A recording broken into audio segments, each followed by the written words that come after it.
Hello வணக்கம். ஒரு நல்ல விஷயம். கல்யாணம் ஆன பிறகு அந்த பெண்ணிடம் பிள்ளையிடமும் கண்டிப்பாக ஒரு மாற்றம் வரும். ஒருவர் புரிந்து கொண்டு அடக்கமா இருக்கணும். மற்றொருவர் அந்த அன்பு ஆதரவை பங்கிட்டு நட்பாக இருக்க வேண்டும். அப்பொழுதுதான் அந்த குடும்பம் மகிழ்ச்சியாக முன்னுக்கு செல்லும். அந்த மாற்றம் உண்மையானால் அவர்களுடைய வாழ்க்கையும் சந்தோஷமாக இருக்கும். இல்லை என்றால் ரொம்ப கஷ்டப்பட வேண்டியதுதான். அந்யோன்யமாக இருக்க வேண்டும் என்று பெரியவர்களும் சொல்ல வேண்டும். அவர்கள் ஒருவரை ஒருவர் புரிந்து கொண்டு ஆனந்தமாக இருந்தால் எந்த சக்தியும் அவரை பிரிக்க முடியாது. அன்பாக பார்த்தால் மிருகம் கூட அன்பு தான் காட்டும்.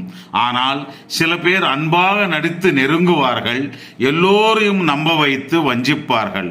எல்லோரும் நம்ப ஆட்கள் என்று நினைப்பது தவறில்லை. ஆனால் நம்மை போல் நல்லவர்கள் என்று நினைப்பதுதான் தவறு. தெரிந்துக்கோ நண்பா.